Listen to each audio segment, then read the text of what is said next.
বিসমিল্লাহির রহমানির রহিম। আসসালামু আলাইকুম ওয়া রাহমাতুল্লাহ। আমি আরো কিছু কথা বলবো আপনাদের সামনে হাকিকতের বাণী নিয়ে। বাজানরা আমার ভাইরা,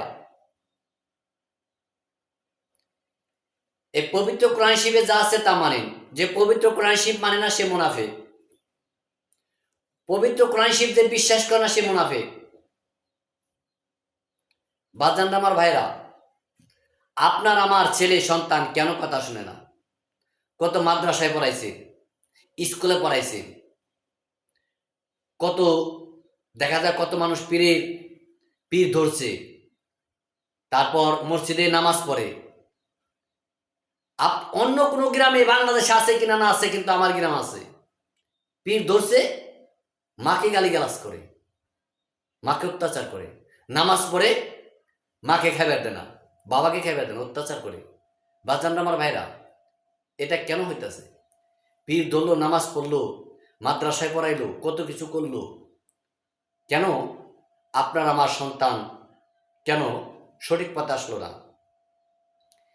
এই সন্তানকে যদি সঠিক পথে আনতে হয় বাজান আমার ভাইরা, একজন মুন্সি মাওলানা বাবার হতে হবে, মা এবং বাবার হতে হবে। একজন মাস্টার, আপনারা তো উনি পড়াবে, বাইরের জগতে যেটা আছে করবেন, তারপর আপনার এক্সট্রা হতে হবে, একজন মাস্টার হতে হবে আপনার সন্তানের জন্য, একজন মাওলানা হতে হবে আপনার সন্তানের জন্য, একজন পিসাব হতে হবে আপনার সন্তানের জন্য। আপনি সমস্ত কিছু আপনার সন্তানের জন্য। আপনার সন্তানকে আপনি যে শিক্ষা দেবেন ঠিক সেই শিক্ষাই শিক্ষিত হবে। স্ত্রী ঘরের স্ত্রী কথা শুনতে চায় না, আপনি তাকে তাহলে ভালো শিক্ষা দিতে পারেন নাই? কেন ঘরের স্ত্রীর কথা বলবে না, শুনবে না? ঘরের স্ত্রী এটা ঘরের বস্তু, এটা বাহিরের বস্তু না।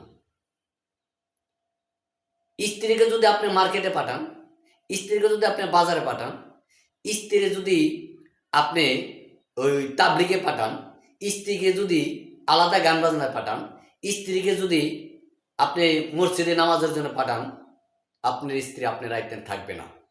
তো বাজানরা আমার ভাইরা, এখানে প্রশ্ন আসে, তাহলে যাগো স্বামী বাড়িতে নাই, কেউ না কেউ আছে, সন্তান তো আছে। আচ্ছা, যদি কোন যে আমার তো সন্তানও নাই, হ্যাঁ, যার সন্তান নাই, যার বাজার করার জন্য, মার্কেট করার জন্য ওই মহিলার কেউ নাই, তাহলে কি করতে পারে? ওই মহিলা বোরকা পরিধান করে সে বাজার এবং মার্কেট করতে পারে। এবং কি নামাজ, হ্যাঁ, আরবি রাষ্ট্রের চাইতে আমরা বড় হয়ে গেছি। প্রত্যেকটা স্ত্রী নামাজ আদায় করবে, 5 ওয়াক্ত নামাজ আদায় করবে বাড়িতে। কেন বাড়িতে পড়বে? এই কারণে 10টা মহিলা যে জায়গায় একখানে হয়, ওই জায়গায় অনেক বিশৃঙ্খলা হয়। তাই মন ঠিক রাখার জন্য প্রত্যেকটা মহিলা তার বাড়িতে নামাজ আদায় করবে এবং কি সে নিরিখ করে নামাজ আদায় করবে।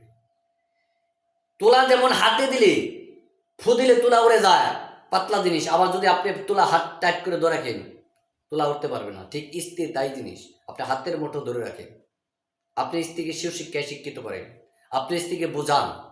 আর এই না অর্থ যে আপনি স্ত্রীকে মারবেন, গালি দিবেন, তাকে ভালোবাসবেন না। ভালোবেসে মহব্বত করে তাকে বোঝান।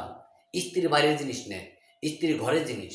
স্ত্রীকে ঘরে রাখার চেষ্টা করেন, সন্তানকে বোঝানোর চেষ্টা করেন, সন্তানের নিজের আত্মে রাখার চেষ্টা করেন। আল্লাহর রহমত, যে আল্লাহর দরবারে লাখ লাখ শুকরিয়া আদায় করি, আমি 2 কন্যা সন্তানের পিতা। আমার 2টা কন্যা সন্তান, আমার 2টা কন্যা সন্তান আল্লাহর রহমতে বিয়ে দিছি। আমার বড় মেয়ের ঘরে একটি কন্যা সন্তান আল্লাহ দান করছেন। আল্লাহর রহমত, আমার স্ত্রী আমার কথার এদিক সেদিক কখনো করে না। আমার স্ত্রী আমি যা বলি তাই শুনি। আল্লাহর রহমত, আমার 2টা মেয়ে এমনই আল্লাহ বানাই দিছে, আর আমি এমন শিক্ষা দিছি আল্লাহর রহমতে, আমার 2 সন্তানকে আমি যা বলি ঠিক তাই করে। আমার 2টা সন্তান, যে আমার 2টা মেয়েকে বিয়ে দিছি, তারা তাদের স্বামীর বাড়ি, শ্বশুর বাড়ি অনেক সুখে শান্তিতে আছে, ইনশাল্লাহ থাকবে। কেন? যে গাছ ভালো হয় তার ফলটা ঠিক ভালো হয়। হে ফল, হে বৃক্ষ, তোমার নাম কি? ফলে পরিচয়।